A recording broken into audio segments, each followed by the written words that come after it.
Welcome to Banyen Books, Branches of Wisdom, celebrating the joy of bright ideas and heartful lifelong learning. Branches of Wisdom is a series of intimate conversations with the world's most influential authors and visionaries. We explore spirituality and the human mind, ecology and culture. Most episodes are recorded with a live audience. You can join our live events and submit questions to your favorite guests. Check out our upcoming schedule at banyen.com. Since 1970, Banyen Books has been a rich oasis at the crossroads of wisdom and philosophy, offering resources for humanity's evolving paths. We're a locally owned, independent bookstore in the heart of Vancouver's Kitsilano neighborhood. Visit us in person or shop online at banyen.com. Please subscribe, follow, like, and leave your reviews for the podcast. And now, enjoy.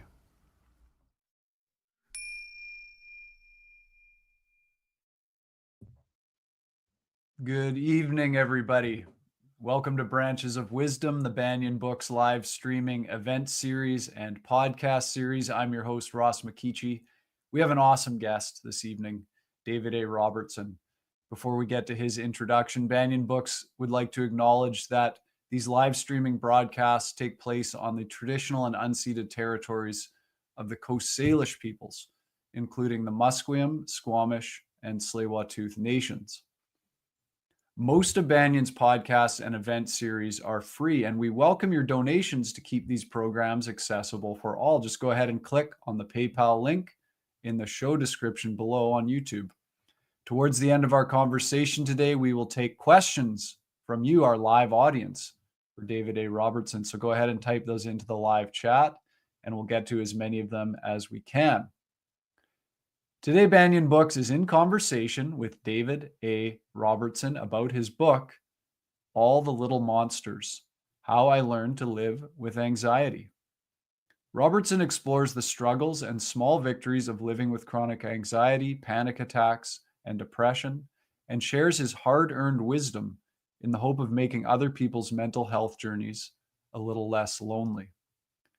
Robertson is an author, editor, speaker on Indigenous issues, mental health, and freedom of expression. His books include the novel The Theory of Crows, the memoir Blackwater, the picture books When We Were Alone and On the Trapline, and the Mishawa Saga Middle Grade series.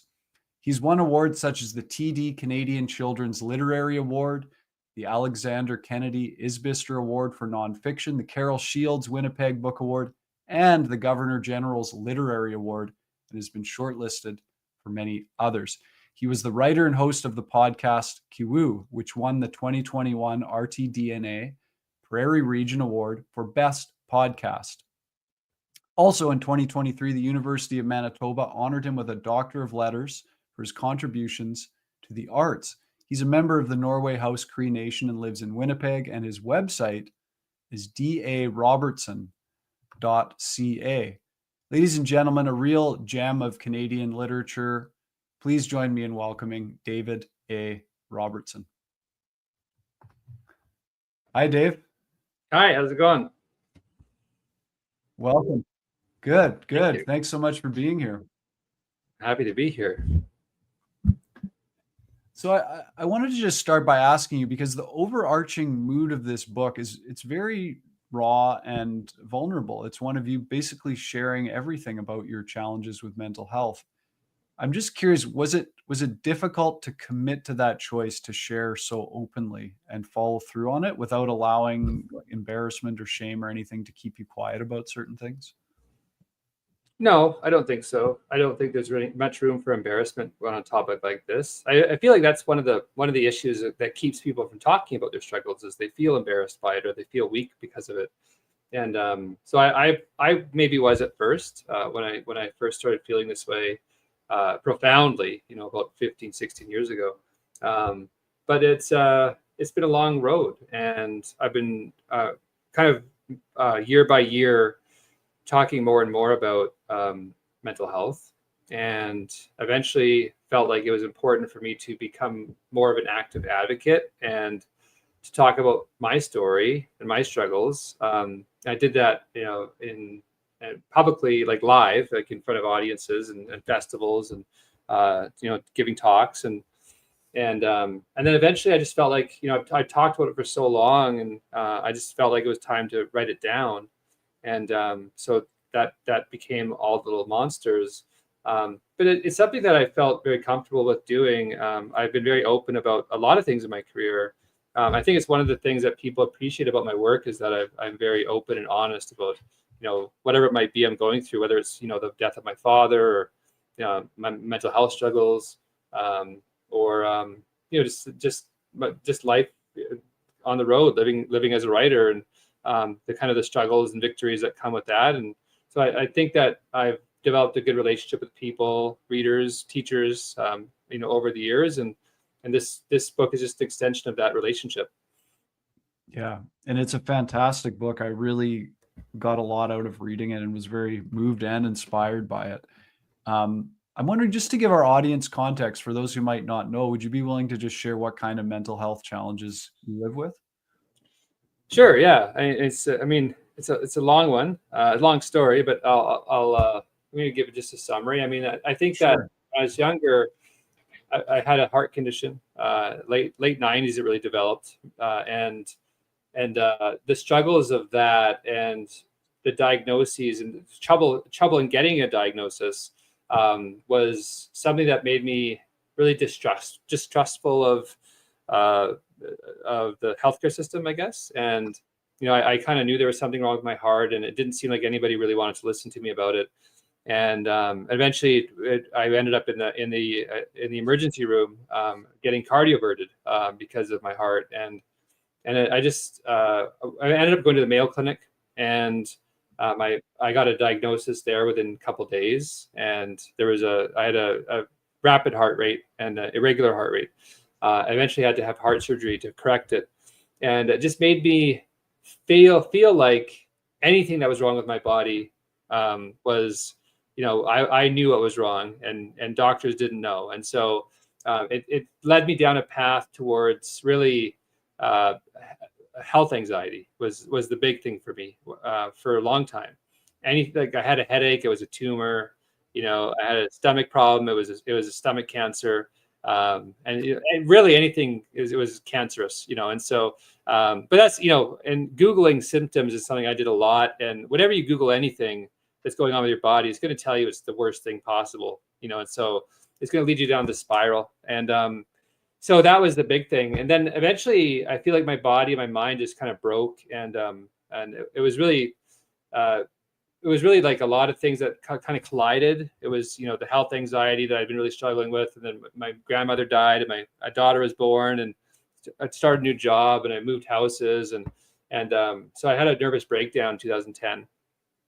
And since that time, it's just been really, I think, like, I could summarize it as being, probably like health anxiety, just generalized anxiety, depression, and I think that it's also connected to health anxiety often is OCD, which I definitely have tendencies of OCD. And so I've worked with therapists to kind of figure out what's going on with me, and to try to think about ways that I can,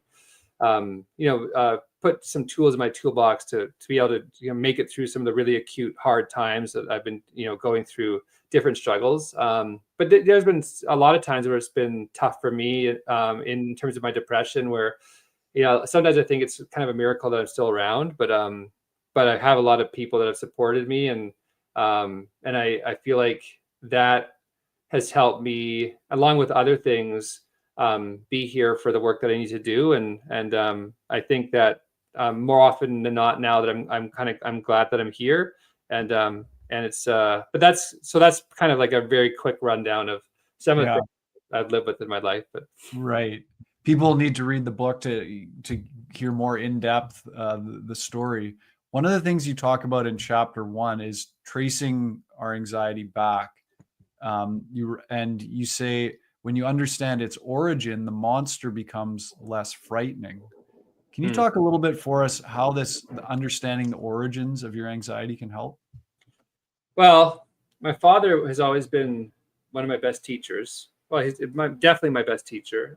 He passed away in 2019, but I learned a lot from him. And one of the things he used to tell me was that, if you really want to understand yourself in any sort of context, you have to know where you've been. You have to look at the past. You have to not like dwell on the past and not like live in the past, which you often do, I think, when you're depressed. But you have to know what got you to where you are now. You have to understand that journey and that the origins of it, like the genesis of it. You have to understand those things, and so you have to, like, for me, writing this book was a good way for me to understand my childhood and the anxiety I felt in my childhood. Fear of death was a big one for me, and then how that kind of grows and how it manifests itself into this where you are now, and then when you have those things figured out, you kind of have a better idea of where you need to get to live a better life. But it all starts for me with understanding the past and being able to like look at it objectively, being able to trace things back to its origin, and then it really does give you a sense of, okay, now I know where this started from, and I get a bit clearer sense of where I am because of it. And so I know now what I need to do to get, really sometimes just to get to tomorrow. You mentioned the fear of death being kind of the core, and you touch on that early in the book. Can you speak a little bit to that and kind of your journey with the fear of death and kind of where you're at with it right now in your life? Well, yeah, I mean, when I was a kid, I don't know if it's like this with everybody, but I used to be terrified. First of all, I used to be terrified of like the thought of endlessness. That was something that I couldn't wrap my head around. I knew that somehow I became aware that space was endless. And so I was like, I couldn't understand that. I used to imagine myself in this like spaceship and just traveling forever, and I'd eventually die of old age, and this ship would keep on going forever. It would never stop. So I couldn't understand that. And then when we lost a family member, the first time I ever lost a family member was my great grandmother, I think. And then, being able to connect that with like this endlessness, because, my mom explained to me that, she wasn't ever going to come back. She was gone for good. And so I thought, well, is that what death is then? Like you just, you're stuck in like this endlessness, this like oblivion forever. And so it really did a number on me. And I would stay up nights sometimes just like screaming into my pillow. I just couldn't believe that was what was waiting for me. And that I think was really like, I can see how that connects to my health anxiety, because like, if you're worried about some really nefarious illness in your body that's going to kill you, then that's going to kill you, and then you'll be dead. And then the endlessness is like there, it's like, so that, and having a heart condition, having a real like heart, health scare made it very real for me. The fact that, oh, I am mortal and this is coming for me. And eventually I'm going to get there. I don't know when it's going to be, but I'm going to get there. The finish line is somewhere in the future.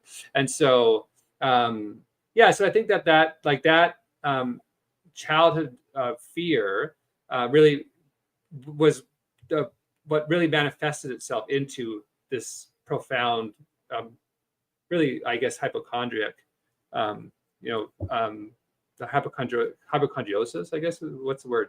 But the scariest part, I guess, is when your fear of life is worse than your fear of death. That's the worst part.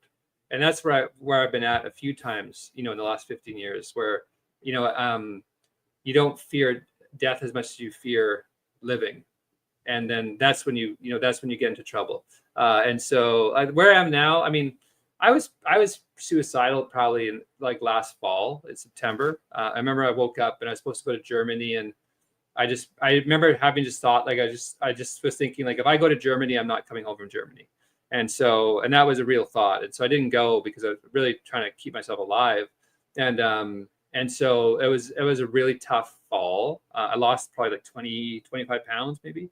But I did what I had to do to kind of keep going. And I got to the point where I was healthy enough to start my year. And I I travel a lot during the year, starting since September, and so I went to Toronto a couple weeks after that, and then I was able to survive it, and then eventually thrive through the last, the winter. And but yeah, so I think like that fear of life is what really becomes scary, where I just think like I don't want to live like this anymore, and so you have to make a choice, if you're going to pack it in, and I definitely have been close to that a few times, or are you going to fight, and you're going to stick around, and sometimes you just have to make it to tomorrow, and if you make it to tomorrow, why not make it another day, and then you make it to another day, and then all of a sudden eventually you're like, now I feel like the sun's coming up, and I feel like I'm going to be okay.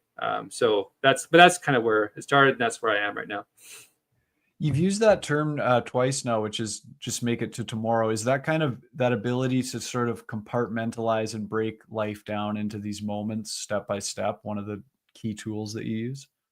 I have a really good friend, and one of the things she tells me often is, living in the moment is something I'm, trying to learn from what she's trying to teach me. And I think just like that sort of like mindfulness, I think is really important.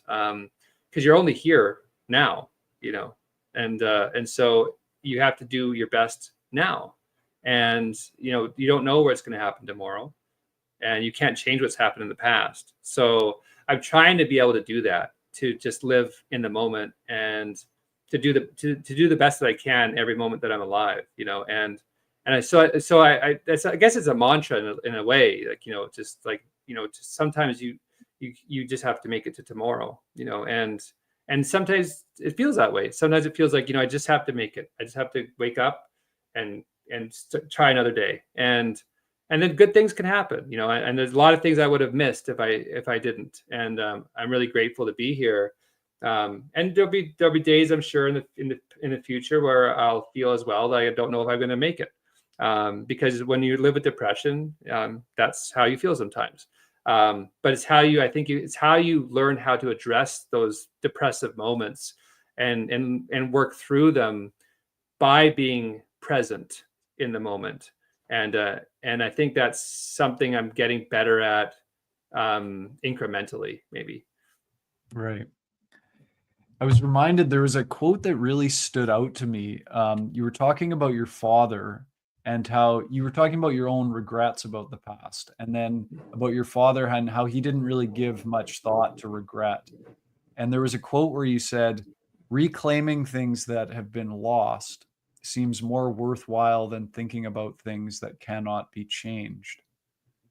Oh, that's a good quote. I It's wrote really, yeah, you wrote that. that. Yeah, in Oh. reflection about your father. Oh, that's a good quote. Sure. Yeah.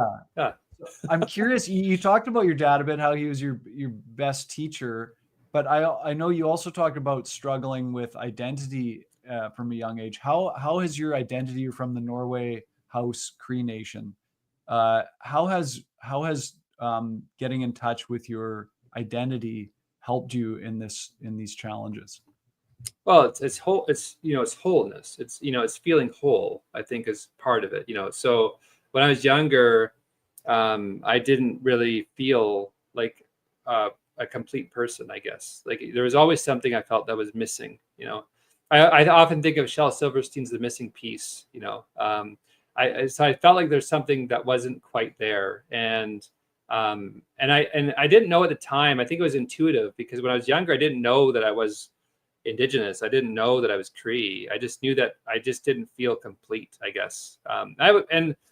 Through no fault of my parents, my mom who raised me and my brothers, it just was how I was. I just felt like there's something that wasn't there. And then my father, my mother were separated when I was younger, and they eventually reconciled and got back together when I was in high school.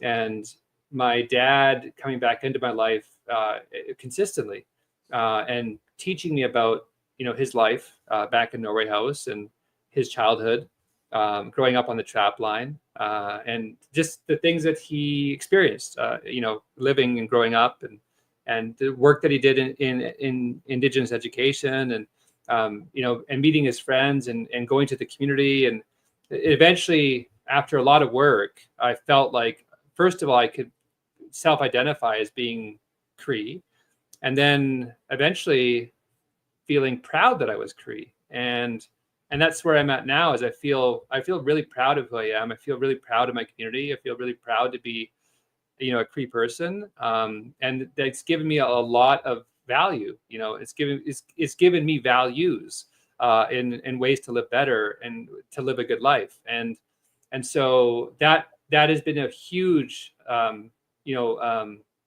it's been a huge journey, an important journey, and feeling complete in myself, even in the hard times, is sometimes what maybe is part of what gets me through, is feeling like I feel like my feet are on the ground. I feel like I'm really proud of who I am, and I think it's important that everybody has a good sense of their identity. Everybody has a good sense of who they are, and that's a journey in itself. But I think like that wholeness, I think, is a big part of mental wellness.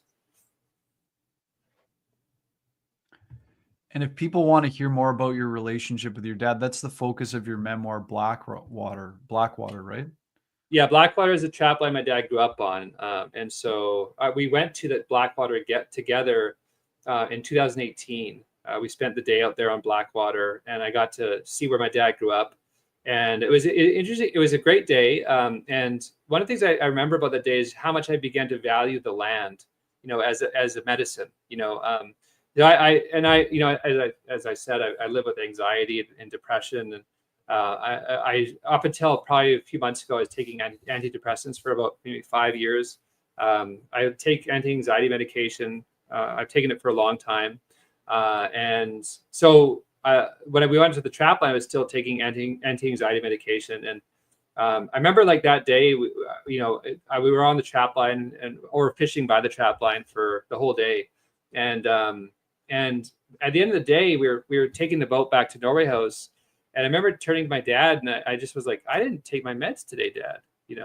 And so and that's when I realized, like, the land is medicine. That the land was giving me calmness that I just didn't feel anywhere else. And so that was a really important day for me, an important day for my dad. But what it also told me was that, connection to the land, connection to culture, connection to language, connection to home is such an important part of, again, like, I think, of our completeness. And the land is medicine. And I feel like that's why so many books that I've written since then have been land-based literature. Whether it's the Mississauga Saga series or Blackwater or Theory of Crows or whatever it might be, it's all land-based. And so it's me trying to articulate the importance of our connection to the land, no matter who you are, and no matter where you've been. I think the land is a good place to be present in. Yeah, that's beautiful to hear. You mentioned about different medications and how the land was medicine. I know in the book you talk about your own hesitations around medication to begin with, and I'm curious where you're at now. What is your perspective on when medication is appropriate? And I know for a lot of people it might be a scary thing. Yeah, I think the first thing to mention is that I'm not a psychologist and I'm not a doctor. So anything I talk about with medicine, I think it's always important to talk to your doctor or talk to your psychiatrist or whoever you're seeing. But I can only speak from my own experience. I would first say that medicine alone is not an answer. I think that it has to be coupled with, it has to be coupled with therapy and with like things that you can do physically that will help you get through, whatever you're going through. It can't just be medicine. If it's just medicine, then it's a bit of a crutch. I think so. I've seen therapists that have helped me develop cognitive behavioral things I can do, whether it's like exposure therapy or overcoming fears, and that's something I try to do more and more. And also breathing. Like breathing has been very important for me. Like deep breathing, belly breathing, whatever you want to call it, is actually very therapeutic and scientifically proven to be an important way to get through a lot of things, and it slows down your heart rate, it lowers your blood pressure, it does a lot of incredible things in your body. But medication is important, and at least for some people, if and you have to figure out what works for you. But like for a while, I was scared of it because I didn't want to put pharmaceuticals in my body, and so I really put it off for years. And then eventually, when I was at a really low point, I thought, well, what else am I going to do? Like I have to try something. So I started to take anti-anxiety medication, and then of course I was still going to therapy and I was still doing some things I had to do. But when I started to take anti-anxiety medication, for me it was like, why did I not do this, 5 years ago or 6 years ago? Like this, it made things a little bit easier, and in that ease, it allowed me to do things that I needed to do therapeutically that helped me. And so it gave me, I guess, breathing room, to be able to work on myself. And then when my dad passed away, I was in a very deep depression, and it was one of those times where I just felt like, that was probably the closest I came to probably ending my life, was when my dad died. And I just know that a lot of things helped me out, like music, rediscovering music and writing. Like Theory of Crows is a life-saving book. I wrote that book in my depression, and so that book really helped save my life. But I started to take antidepressants, and those also helped save my life. And that was important for me, to be able to start that medication. And for me, it was having the courage to do it, because I really was scared to take it. And I think I had to get to my lowest to be desperate enough to try it. And then when I started to take it, I realized that it was important for me to be able to take it, and to have that support to climb out of the hole I was in. That was a big part of it. And now I've weaned off of antidepressants, so I'm not taking them anymore. I'm starting to wean off anti-anxiety medication, because I feel like I want to start, living without it, or taking it only as needed. But yeah, it's an important part of my journey. It was definitely one of the tools I had in my toolbox, and I think in the interim, for a short period of time or a long period of time, I think medication has its place. But I think the main thing I want to say is that it is never the only answer. Like there are other things you have to do to be able to live well with your anxiety or depression or whatever it might be you're going through. It is important to do both things to support, your own wellness. Yeah. I want to touch on this idea of a support versus a crutch, which you mentioned. There's a quote from the book where you said, there are subtle differences between the two, and it's easy to convince yourself that a crutch is a support because it enables you to do things you feel like you couldn't do otherwise. Can you talk a little more about your journey with finding the right supports and how you distinguish a support from a crutch? Yeah, I mean, an extreme example is, when I was younger, probably like leading into the 2010, early 2010s, maybe.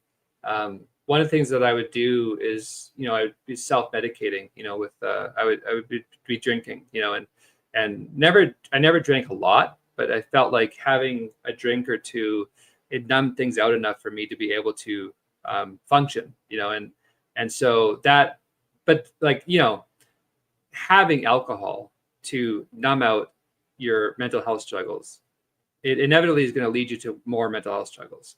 Alcohol is a crutch, and so if you're drinking is fine, drinking, socially, it's great if you want, if that's your thing, great, but drinking to numb yourself out so you don't feel things is not healthy, so that is definitely a crutch that you can use. And I think as well, taking, I take Xanax, and so if I was only going to take Xanax and, whenever I felt anything in my body that I didn't like, take a pill, that's a crutch, and so I've had to balance using that responsibly, which I have done, while using in concert therapeutic interventions that has helped me to get through periods of acute anxiety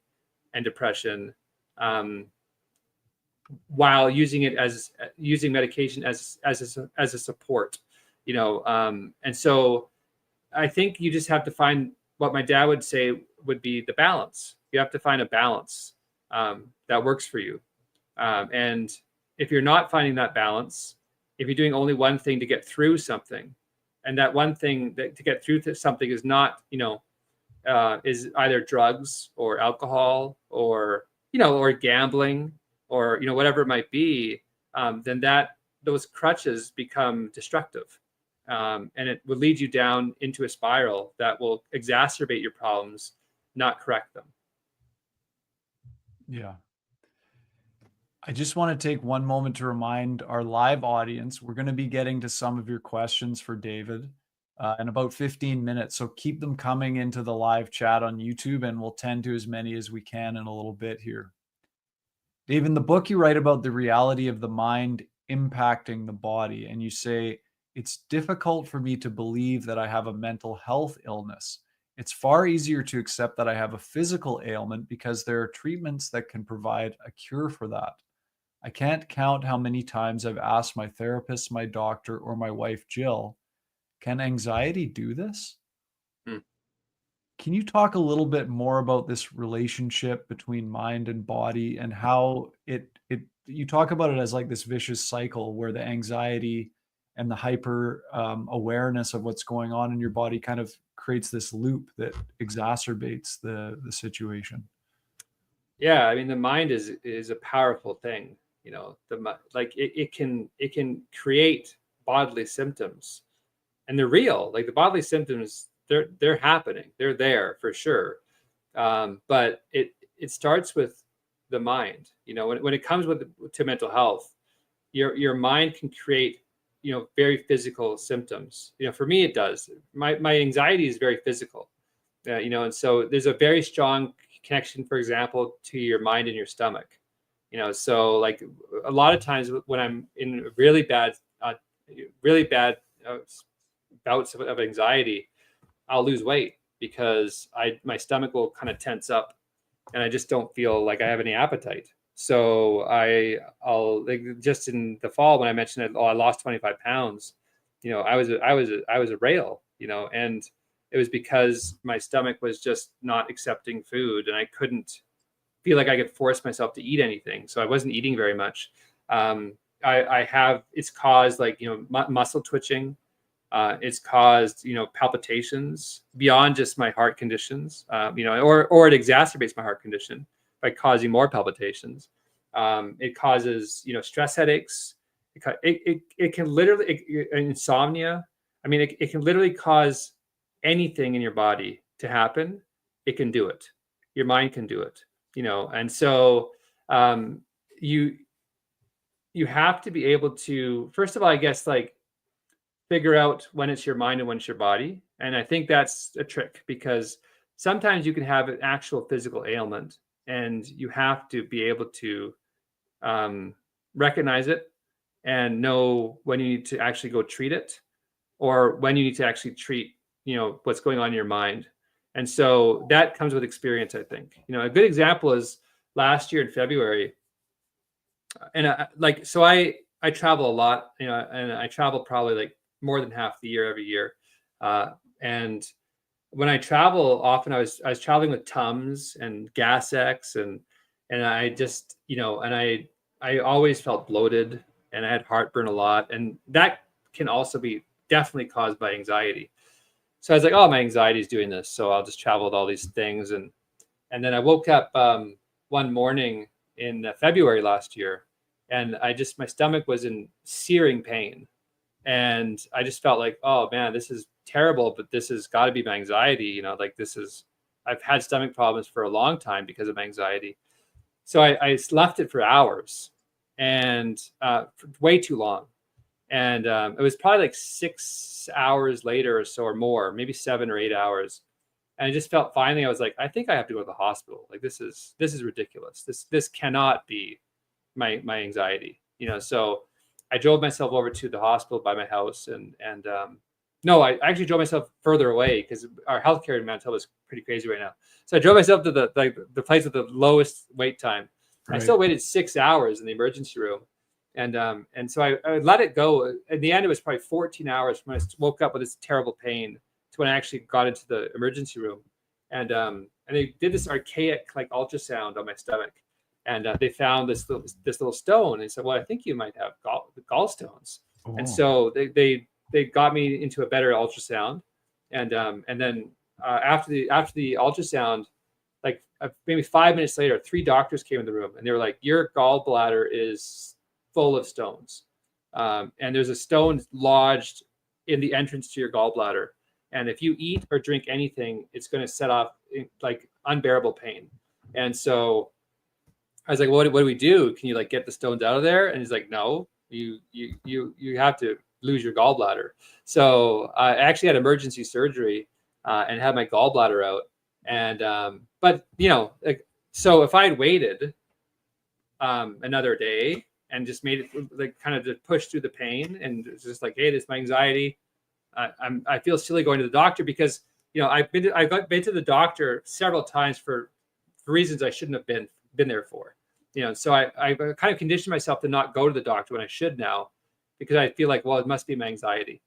If I'd waited too long, I would have been in trouble. I would have been in trouble physically. I would have been, I would have been probably life threatening. And so I went and I got my gallbladder out, and it took about a week recovery, and then I was realized that all those months, for a year or so, or a lot of that was probably my gallbladder, but the surgeon called me like 2 weeks later, and he's like, "We sent your gallbladder out to the lab, and I've never seen one that bad. Your gallbladder was like just a sack of marbles. It was like there was no room in it. It was all stones." So, which in fairness probably could have been caused by a really bad anxiety for years.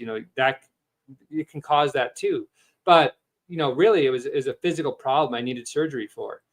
So all this being said, like, you have to be able to understand, like, when it's your mind, when it's your body, when your mind is causing bodily symptoms, or when you're actually sick. And so a lot of it comes with experience. You have to be able to look at your situation objectively and be able to have a conversation with yourself to realize, like, okay, now this is a problem. I got to go to the hospital, or I got to go see my doctor for this, or this is definitely my anxiety. And so now I need to look at my other treatments, which is like, deep breathing, or my anxiety medication, or, whatever it might be for you. So, but yeah, so my anxiety is very physical. I think that a lot of people's anxiety is definitely, very physical.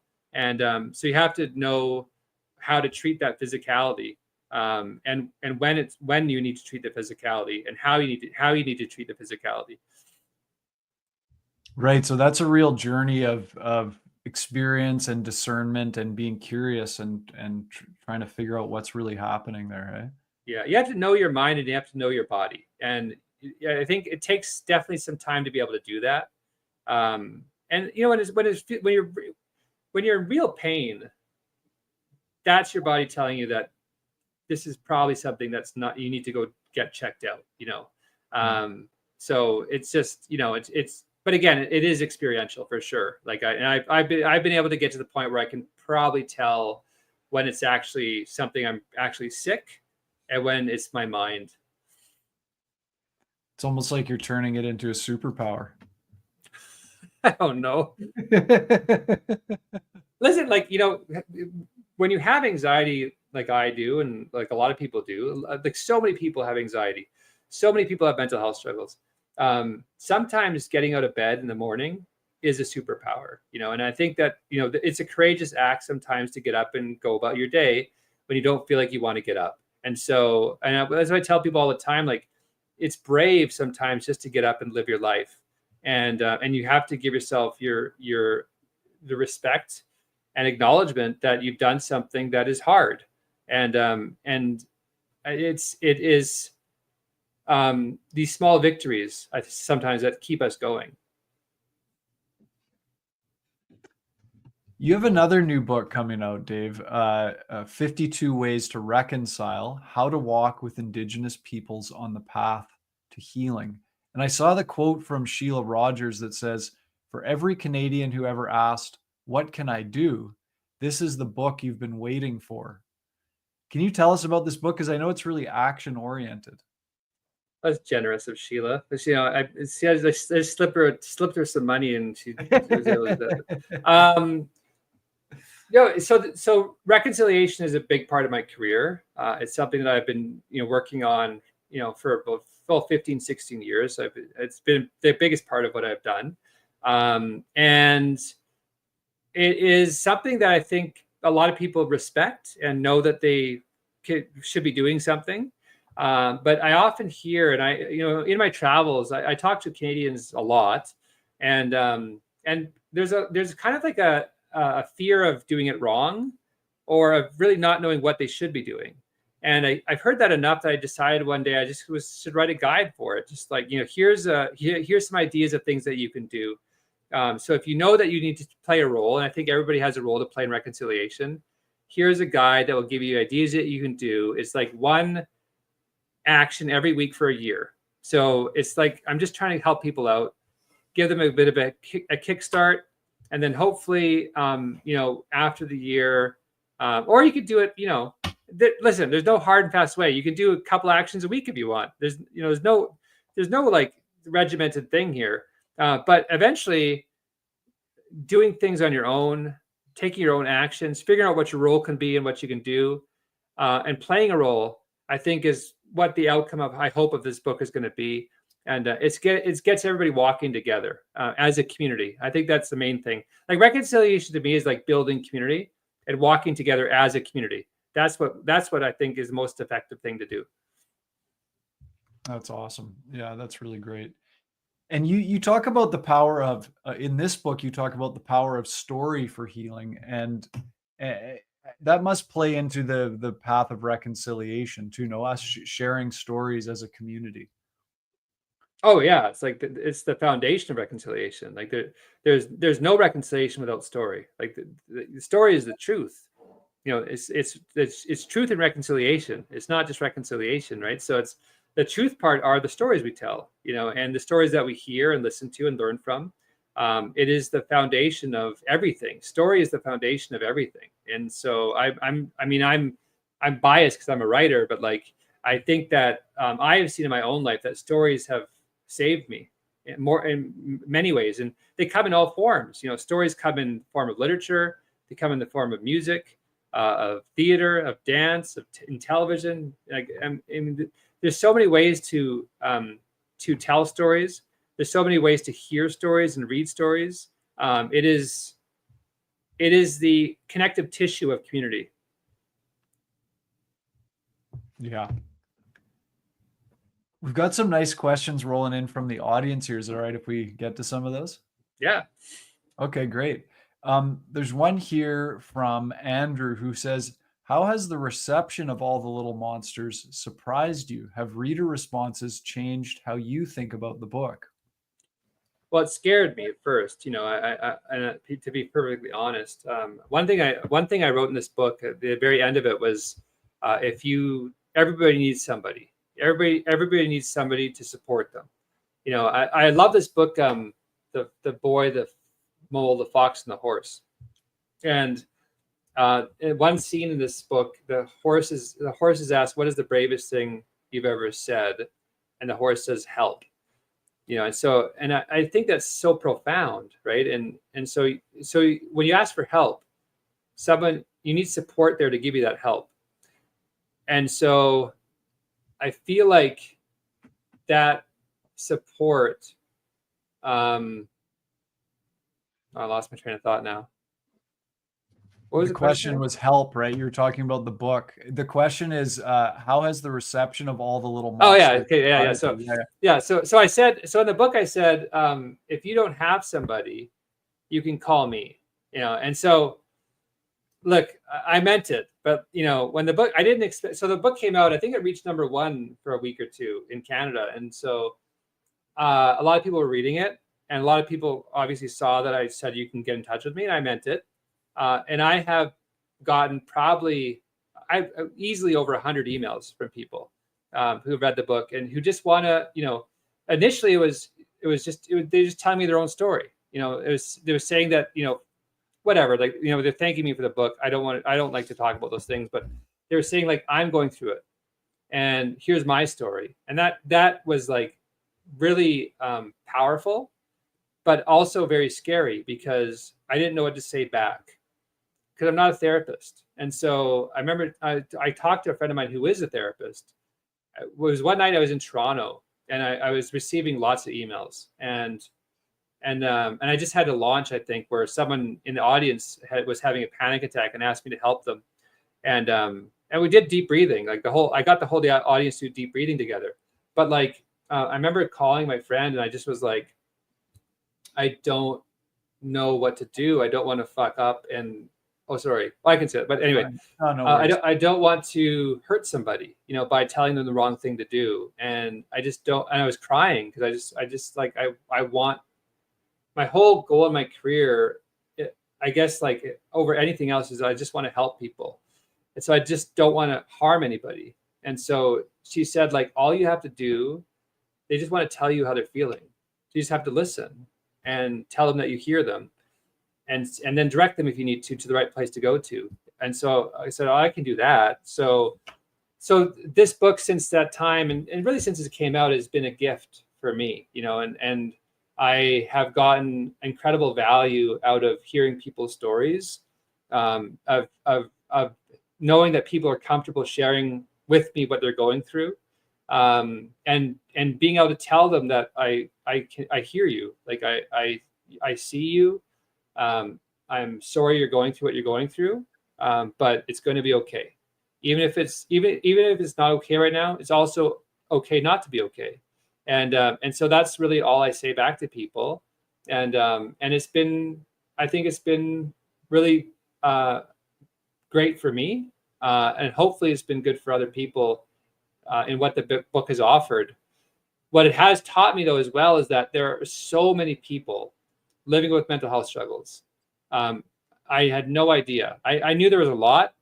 I had no idea how many people are going through it. And really, like, youth, so many kids are going through mental health struggles, all the way up to adults, are living with a lot of things that maybe they never talked about before. And the most important thing that we can do if you're going through something is to talk about it. Sharing what you're going through is not only cathartic, it can be life-saving. Thanks for that. And Andrew, thanks for the question. Folks in the live audience, keep those questions rolling in the live chat there on YouTube. I just wanted to touch in, you mentioned the youth, and one of the things you said in this book, I'm totally paraphrasing, but the kids at one of the schools that you were speaking at asked you what your favorite thing about being an author was, and you said it's being there at the schools working with them. Can you talk more about that? Is that still to this day, like, that's your favorite thing about the work you do, working with the kids? It's always, yeah. I mean, the kids are like the answer to the future. That's like, whatever we've been through in this country, whatever harm has been done historically, whatever is being done now, that is really of great concern in this, not only in this country but globally.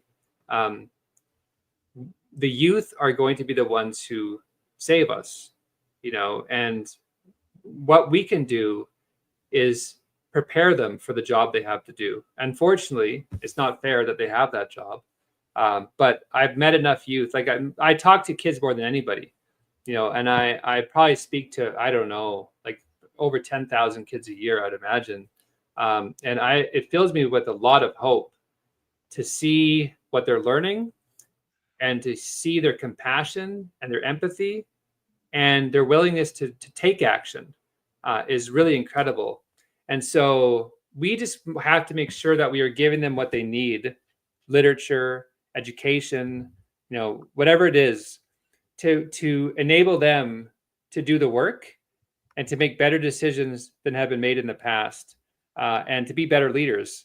And I just have so much faith in kids, and so much hope in what kids will do, and what they're doing now. It's really keeps me going on the hardest days when I'm tired, and I've been traveling for a week and I just want to get home and I'm just exhausted. I can have a day at a school and I just feel like this is what I'm doing it for, and I can go another day, so it's great, and yeah, I mean, visiting schools is the biggest gift of my career. And sometimes I think I'm writing just so I can go to schools, to meet kids and to hopefully know that I'm maybe making some kind of an impact, positive impact in their lives, in some small way. That's beautiful. Yeah. There's a cool question here from Ben who says, do you think nonfiction about mental health or other subjects carries different responsibilities than fiction? I don't know. I think that fiction is just as useful a tool. I think that there's a lot of truth in fiction. So I don't think that there is actually. I just think it's a story. Like All Little Monsters is a story, and a fiction novel has true teachings in it, just like a nonfiction. And there's a lot of fiction and nonfiction. So I think it's really like the story that you tell, how well it's told, and the message that you have, and that is there for fiction and it's there for nonfiction. There is a lot of stuff that you can learn about mental health and land-based living and language and culture in The Theory of Crows, which is a fiction novel. And so I could have written this as a fiction story and addressed mental health quite effectively. So I don't know. I guess so. That's my answer. But I do think that there's some kind of a power and connection in being able to know that you're hearing somebody's life. And so I guess I'm contradicting myself a little bit, because I feel like maybe this story and people knowing it's coming from me and my experience, maybe there is something a bit different about that. But I do think that fiction can be as powerful as well in relaying a message to the reader. Right. Yeah. Yeah. Thanks, Ben, for that question. There's one here from Nona. This is an interesting one. Are there ways that your anxiety has been a helpful force for how you've accomplished so much? Well, I think it's that like I've been able to accomplish what I've been able to accomplish while going through what I've been going through. I think that's, I don't know if anxiety, like, listen, like I wish I didn't have to live with this, a lot of times I catch myself wishing that I never had to deal with this at all. But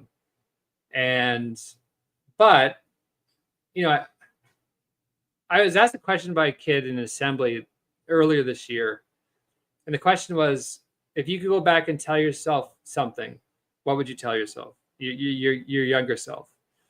And I thought about that for a long time, because, if I go back to young Dave, I can say, like, listen, all the things you worry about, all the things that you are agonizing over, you're going to live till you're 48 at least. So like everything you're worrying about is not going to happen.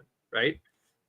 Because anxiety is like the certainty of the inevitable being unavoidable, or like something that is unlikely to happen, certainly happening. Right. So, but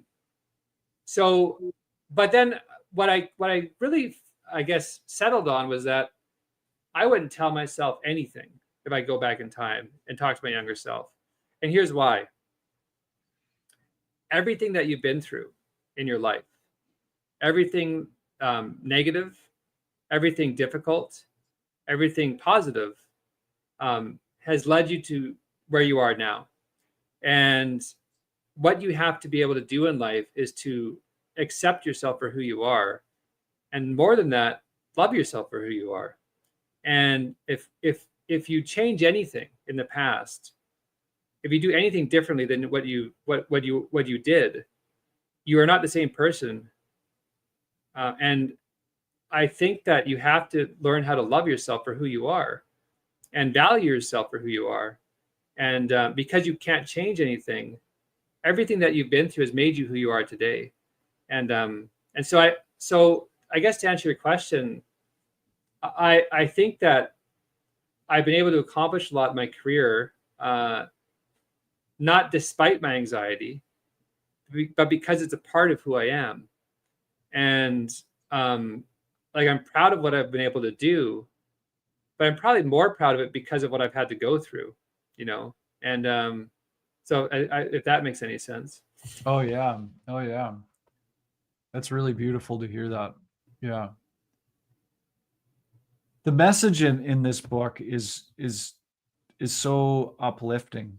And this, what you're just touching on with, embracing what we've been through to how it shapes who we are, and that principle of self-love really comes through in the book. I think we have time for one more question, probably from the audience. And this one's from Bella, a little bit of a change of gears. What's the best piece of writing advice you've ever received? Oh, so much. I don't know. I mean, there could be easy ones like, show don't tell. That's that's a good one. But like, I think that, okay, I have a couple things. So first thing is, you have to write about things that you're passionate for, and don't worry about what you think other people are passionate about.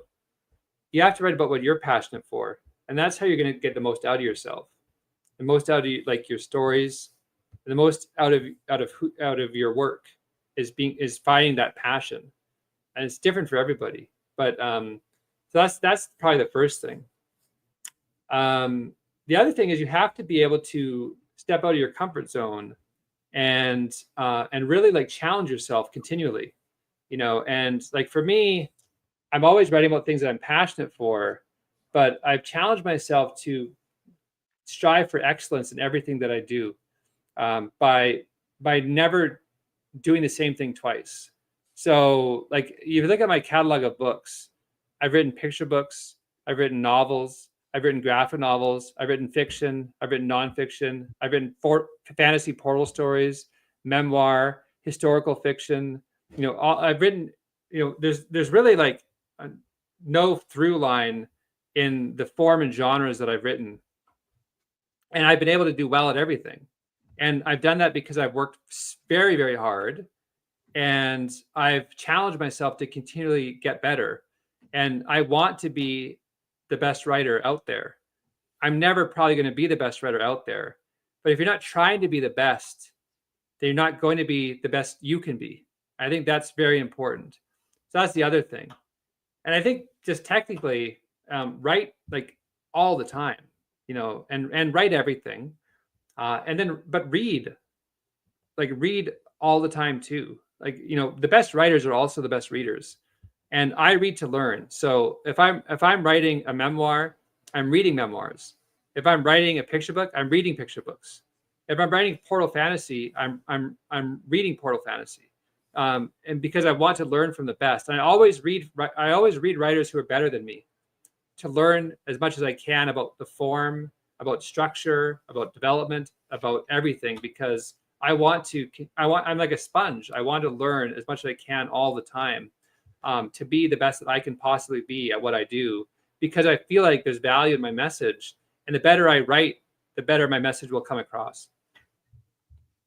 Yeah, great. That's fantastic. Okay.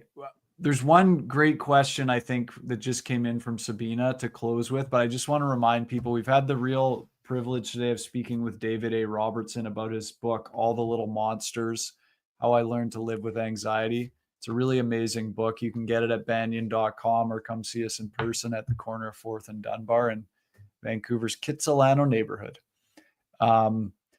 We love our Banyen community, so thanks everybody for showing up and helping make us what we are. Dave, the closing question here from Sabina is, what would you like your next personal story to be in 10 or 20 years from now? Thanks so much for sharing, with a big hug from a fellow 50-year-long anxious person. I think the exciting thing is that I really don't know what it's going to be. I want to continue to tell stories that matter.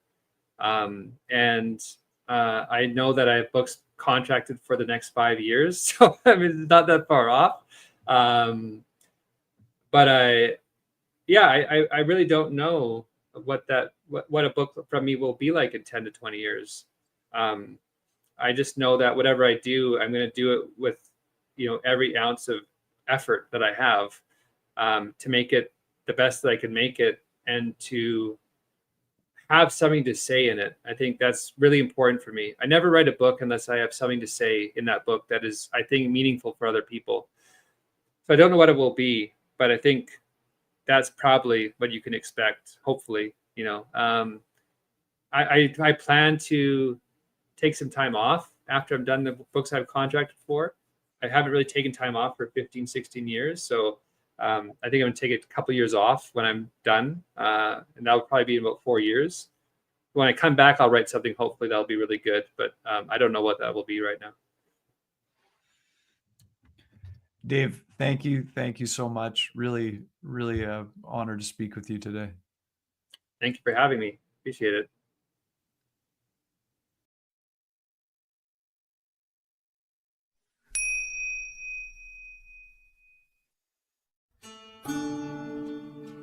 Thanks for joining us for Branches of Wisdom, a podcast of Banyen Books and Sound, Canada's spiritual and healing resource since 1970.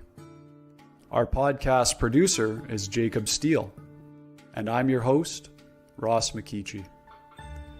Watch all our conversations on YouTube by searching for Banyen Books, or listen on your favorite podcast platform. Please subscribe, follow, like, and leave your reviews and comments. We love to hear from you. For all our live events, books, and more, visit us at banyen.com.